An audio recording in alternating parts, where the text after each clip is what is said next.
My name is Rija Nazir. I am a community organizer for Loudlight, and I am based in Wichita, Kansas, and I'm currently a senior at Wichita State University. Hello, everybody. My name is Jocelyn Gama. I am from Oakland, California, and I'm here on behalf of Urban Strategies Council.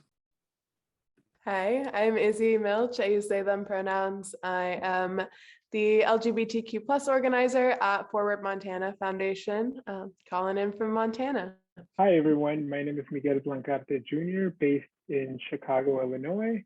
I'm doing health equity and COVID-19 response, and I'm a council member for the National Council of Youth Leaders. We have lost many champions of civil rights over the past couple of years, and it's really important to honor their legacy and work to learn from their successes and failures. So which civil rights leader would you like to bring into this space? I can start with that. I know that Stacey Abrams does more voting rights work, but I always think of her first, especially in a more political space. She's one of the first people that I've ever seen who lost an election, but still worked to help her constituency even after that. That is not something you see very often, especially when someone loses a race. You usually never hear from them again. And that has always been very inspiring to me and something that I try to follow in my own life. It's very difficult to lose in an election, especially on such a large scale, like a midterm. And the fact that she worked even in the recent presidential election to mobilize Black voters, that was very inspiring to me. So I would definitely say Stacey Abrams. If I can add to that, I definitely echo Stacey Abrams, and I want to bring another Georgian, John Lewis, who recently has passed away. He passed away last year. Well, actually, 2020 now, still 2021, but passed away in July of 2020.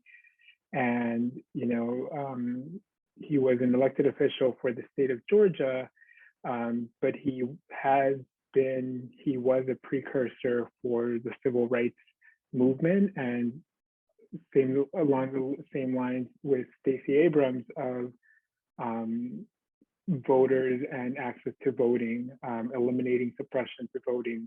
But I think more importantly, the fact that he really helped to end segregation in the U.S. And how he was a fearless advocate and leader. Really, we haven't been able to honor him as much as we should. And it's unfortunate that he's no longer around with us, but I think his legacy will always continue. Which civil rights leader would I like to bring into this space? I think that, us ourselves are even civil rights leaders, paying homage to everybody, considering like the state that we've been in the past 2 years. To me, I find that it has been another form of or another era of the civil rights, but I really want to, bring it back into like the history, like the Brown Berets and the Black Panthers party. They go hand in hand.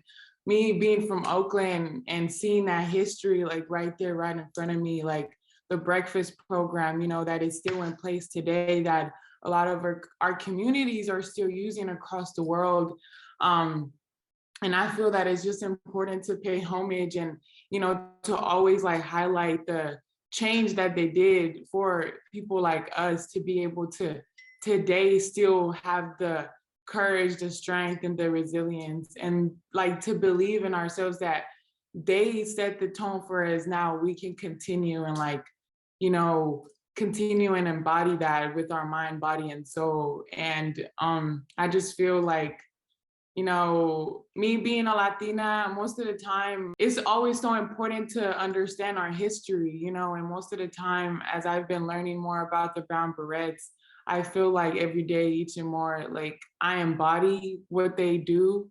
And considering, going hand in hand with the Black Panthers, it just forms like this unity. And if we look at the news, those things aren't really talked about or even highlighted in the news. And I think that it's important in platforms like this allow us to highlight and bring that into light. And these two movements have arose out of the desire to fight discrimination, and especially to defend, brown communities and overall the collective good of all against, police brutality, which is a fight that we've been fighting for years. And it's important, to continue and like put that up to, the image that, we're here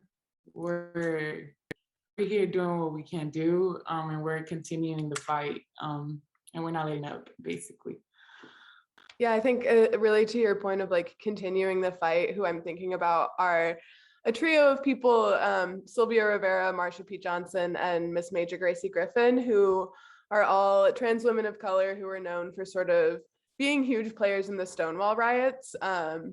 But I think it's not as well known that they spent years of their lives before and after that really organizing on the ground for trans liberation, organizing against police violence, and making sure that their communities had what they need.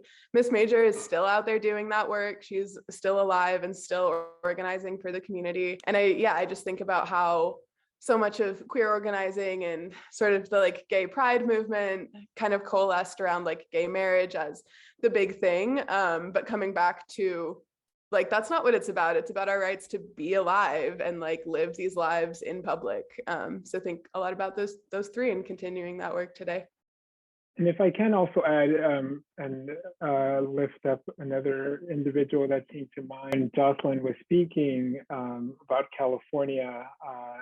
She mentioned the Black Panthers, Brown Berets, with the Black Panthers in Oakland. In West Oakland, there was just last year a museum that was opened up along with a mural to honor the women who were Black Panther members, because 70% of the party were women. But in thinking of California and honoring women, someone who came to mind that I've been fortunate to meet is Dolores Huerta. And so Dolores Huerta is a labor activist, but really also very much a civil rights activist. And she's been a proponent of workers. She was down in the trenches, has been in the trenches. She was down there with Cesar Chavez and the farm workers movement, and just really elevating the importance of unions and what they mean for individuals, families, and our country. And then, kind of acknowledging as well that a lot of union members are Black and brown folks, and really kind of building that unity between and bridging that divide between work and civil rights. Many of the people you all mentioned had to walk so you could run. What doors do you hope to break down in your lifetime for future generations to walk? I know there's so many barriers that come in all different types and all different points in our lives. For me personally, I grew up in predominantly white schools and neighborhoods, and I even attend a predominantly white institution. And it's very difficult to see yourself in other people, especially when you're trying to be that person that everybody can see themselves in, whether or not they look like you.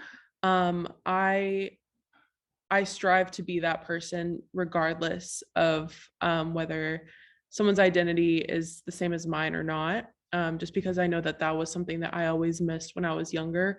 I never had an Asian American person to look up to or a Muslim American person to look up to who wanted to shed light on these issues.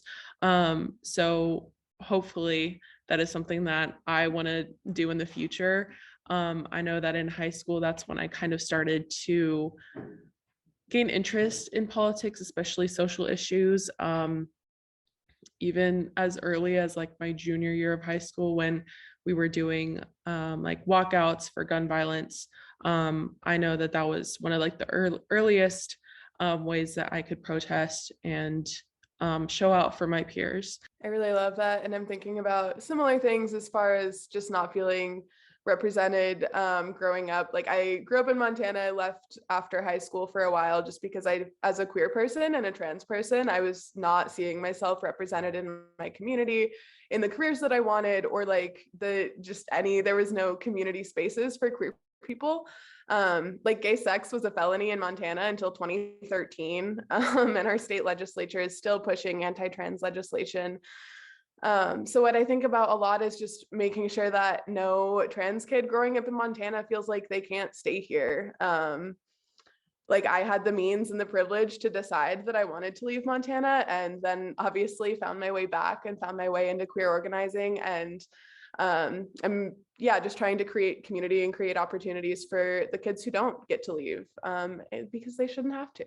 I think that just to follow along with the great answers everybody has been giving, some doors that I would love to break down in my lifetime for the future generations to come is that, as in like in the indigenous culture, we've always said that we always have to steer 7 generations ahead. And so I think that is just with active love.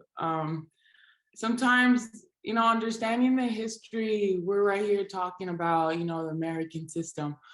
Understanding the genealogy of America and how we came about to be, how we are now, it's important to acknowledge that our dignity, almost everything was steered away from us, from our labor, from our dignity to everything that we could have. So, and even to controlling our mind, body. And so, and one door that I want to open is, authenticity. The political system has really done a lot to make people like myself. And I will also like to mention, I do also experience a lot of dualism, where I have been the oppressor, but also I've been oppressed. And I think that it's important that we talk into these spaces, it's important to understand your positionality as into where you are in that position. And I think that as I say this, it's important for me to acknowledge that I am a Latina woman, I am a light skin, and I do hold privilege. However, there's still struggles that I face that, go beyond what I look like. But despite all of that, it's important to always show up as your true self. Being from East Oakland, California, there's a lot of ways in the lifestyle that we live that sometimes I feel that, am I being myself? Am I not being myself? And all of those, it really creates scenarios within our head that now I became my own enemy too. And so making sure that, we're steering forward, future generations to always showing up as your authentic self, because that is exactly what they've always wanted to take. And when I say they, I mean the settlers, the American settlers that wanted to take away our identity, that wanted to take away the treasure that we have within us. And I think that another one that I would like to do, that I would like to offer a door is practicing radical self-love, because when you practice radical self-love, you then become more in tune with yourself. We've been indoctrinated to not even control our thoughts. We have social media where now we have to use and make sure that social media is being used for a good tool and not take away and steer away from the message. So practice opening the door of practicing radical self-love will allow us to love ourselves and being able to see what's going on across the world and how we can all collectively help one another decrease hatred in America and honestly overall. And I think since, I went on, I could just go ahead with the next question. The next question is, how has globalism and technology impacted the cross movement field today? I think I can go, or does somebody like to go? I know, step in, step back. Let me step back.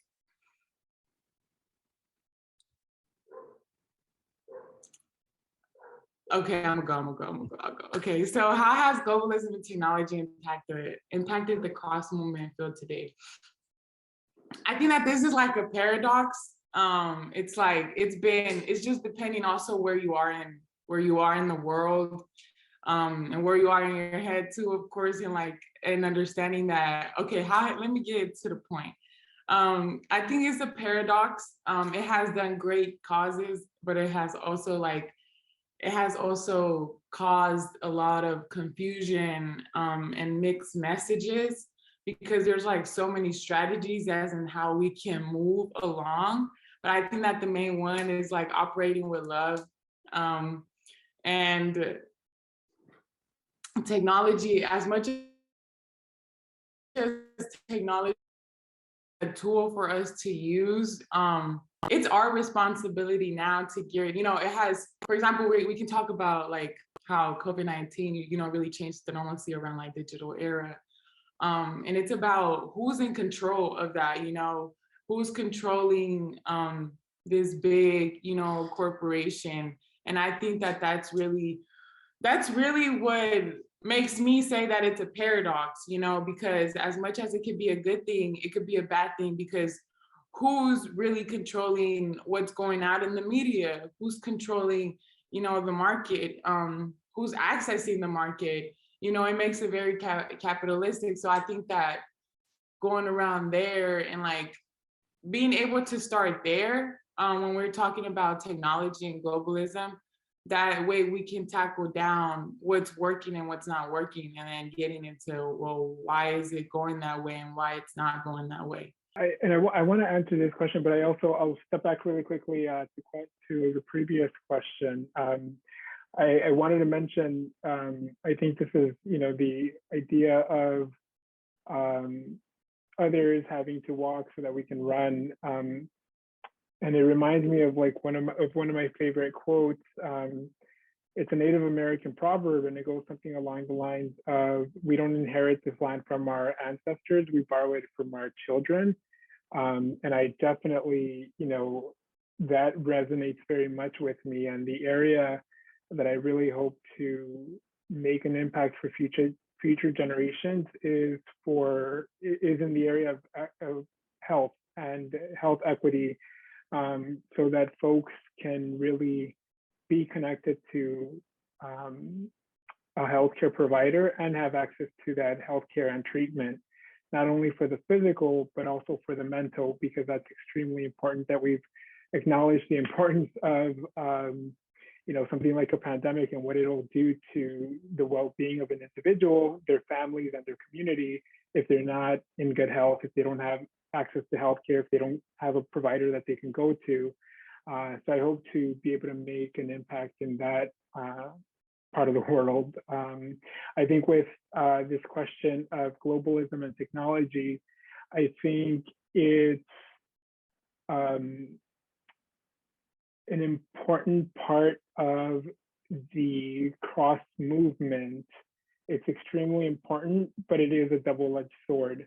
I think we've seen, you know, during the Arab Spring, for example, you know, social media and communication over social media became such an important component of just kind of really magnifying and bringing awareness to an issue that was happening. And, you know, then that trickled out to other countries and regions as well, sharing. And I think that still social media and technology has mobile devices, being able to stream, being able to share. I think that this has, you know, that magnifying impact that someone in one part, a rural part of the world, or a part that doesn't usually get much attention, it can easily be shared. And, you know, other parts of the world that are, you know, more developed or have more access to resources can bring awareness about that issue and kind of really demand for action and ask for that support that's necessary. I say it's a double-edged sword because yes, it has a positive impact in that sense that, you know, it can address a lot of inequities and a lot of turmoil, but at the same time, we've seen what misinformation can do and how in sharing misinformation that can really hinder a lot of positive impact.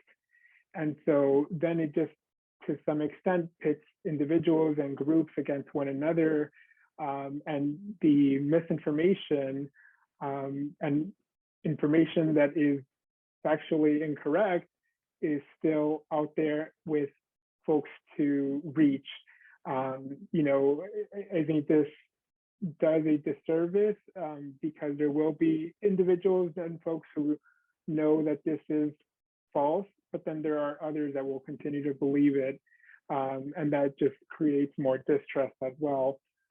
So I think it's interesting to see where we will be moving forward with this, and how different governments are going to start addressing this concern of social media. But I definitely do think that it is extremely impactful on cross movement. Yeah, I've been thinking a lot about how technology really can increase equity and can also increase inequity. Like you were saying, like they're in a state like Montana, where so much of our community is so rural and doesn't really have access to like a reliable internet. That makes engaging through technology really hard when you're organizing. And it, like a lot of the people who do have internet access have never learned media literacy skills and never learned how to tell if something is true or not. So that's been, that's a huge obstacle in organizing in a rural state.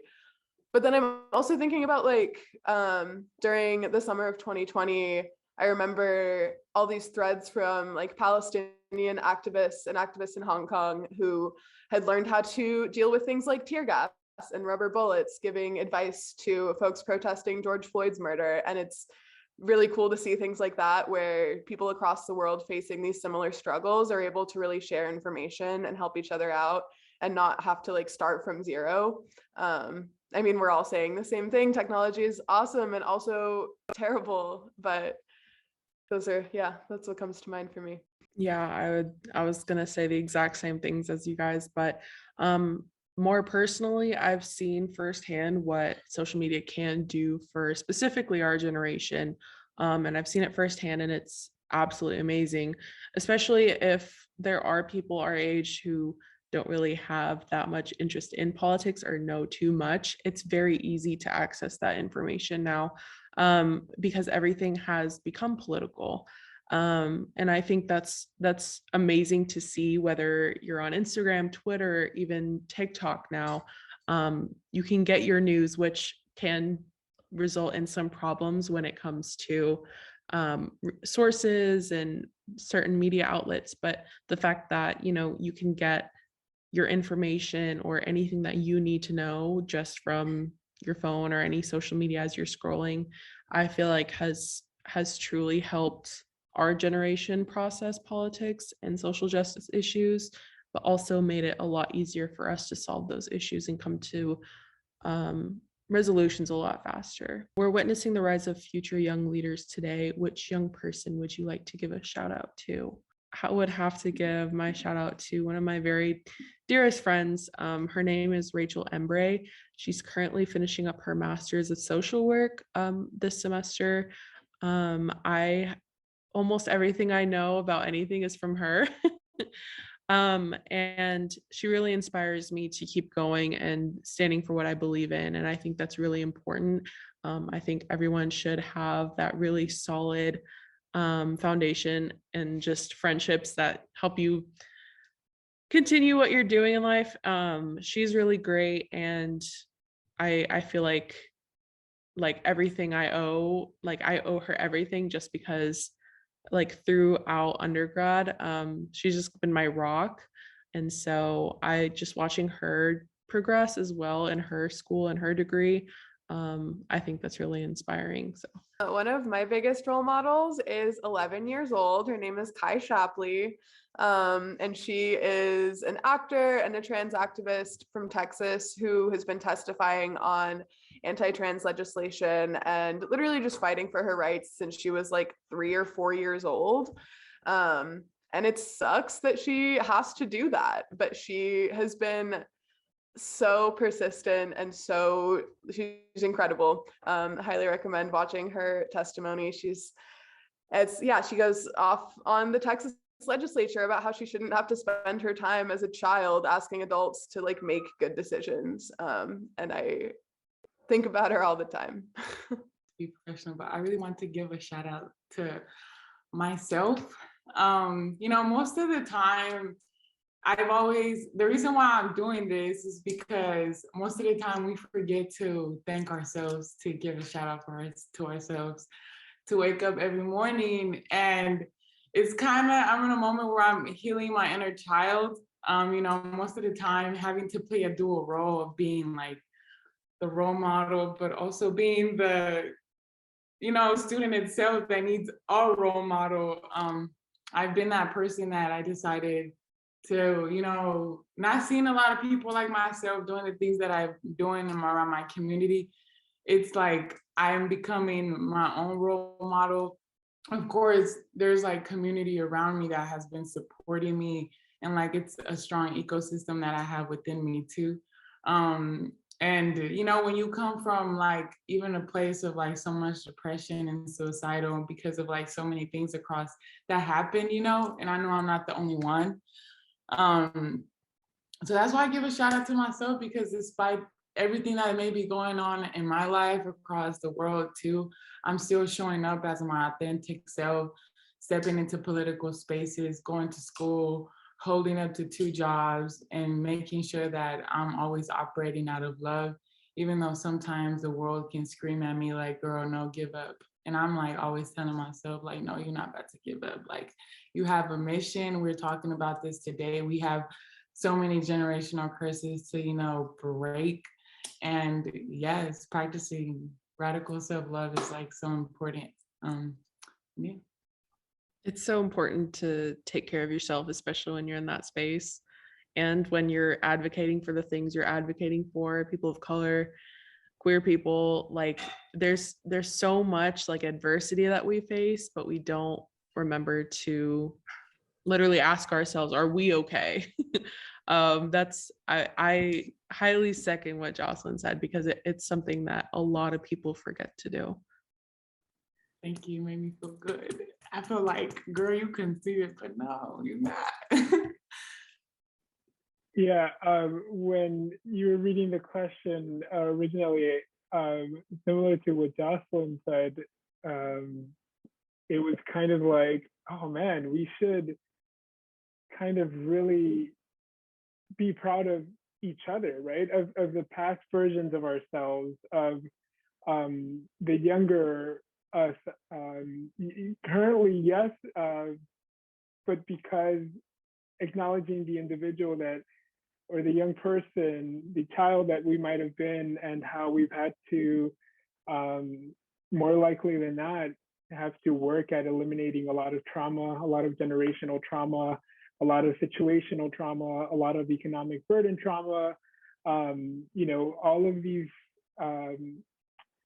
negative and toxic ideologies and behaviors and thought processes that were kind of ingrained in our minds, either because of family or because of society or because of what the norm had been in the past, but then kind of us growing along the way and realizing that, the world is not like it was when prior generations were growing up, and that we have that power to really change things up and kind of acknowledge ourselves and the importance of the work moving forward. There is one group also that comes to mind. They're based here out of Chicago. Increase the Peace is an amazing nonprofit organization of young leaders who are working in under-resourced and divested communities where, that have been marked by a lot of violence. And so it's young folks and an organization of young individuals just really becoming activists in their communities, in the southwest side of Chicago, in the west side of Chicago, and really taking ownership of their community and wanting to change the narrative of what it is to be part of that community. And whether it's through gun violence prevention work, or doing health ambassador work now through the pandemic, shout out to them, because they've been on the ground and they continue to do the work and they continue to inspire me. On behalf of Loud Light, I know that we're based out of Topeka, Kansas, but a lot of the work that we're doing is remote and through Zoom. So we do a lot of text banking, we do certain Zoom events, all of that is virtual. So if anybody ever wants to join us from a different state, we would gladly welcome you guys. Loudlight.org/events is usually where you can keep up with any of that, or /volunteer. But yeah. One message that I have during this State of the Union address is that we need more opportunities. We need more investments so that investments can trickle down into opportunities for young folks, because that's really what's necessary, to continue bringing about awareness, to continue bringing about an individual's full and authentic true self. We need different opportunities that people can relate to, that young individuals can relate to, and that they want to be a part of. So more opportunities, and along with opportunities, mentorship. Need people who are older, to kind of step up and to be a partner, in the sense of wanting to share perspectives, information, whatever it may be, with other young folks. And in addition, as a young person, my message to the nation on March 1st is that we're demanding for accountability, transparency, and more funding, Well, I won't say more funding, but we need better allocation and more transparency around where the money is going. Considering that California, the Oakland Unified School District wants to close schools, and keeping in mind the history that Oakland has with lack of funding. And I'm not saying, this goes for across the world. But as a young people, we really are demanding for transparency, accountability around the funding that's going around, because there's a lot of people across the world that carry different walks of life, and we all need universal education, and we need to stop the segregation. As much as there may be no physical segregation, there's a lot of mental segregation that is occurring.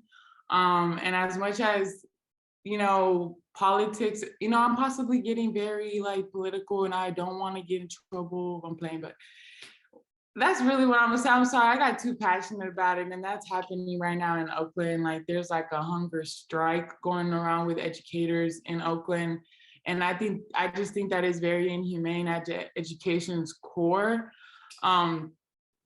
For things like this to be able to happen, we demand for more empathy from the White House and the Congress, because it is us youth that we're out there witnessing these injustices, and we don't deserve none of this. We're tired of seeing inhumane acts caused by, American politics. And we need more empathy. We really do, because without empathy, we can't move mountains, and we need to move them mountains right now. Yeah, I guess all I would say to close out is to echo what everyone has said, which is that young people have a lot of power, and we're ready to use it, and we really want to be doing this work. And I think that generally we tend to be underestimated. I would warn against that. I think we clearly have a lot of passion, and we understand the circumstances of our lives better than anyone else does. So keep doing it, keep doing the work. Just overall more of a sense of humility amongst the government, I would say, especially when we were talking earlier about our civil rights leaders and who we look up to. They have a lot of humility. They own up to what they've done and how to move on from it. And I think that is one of the most admirable traits that anybody can have. So definitely more humility and recognition for everything that we do going forward.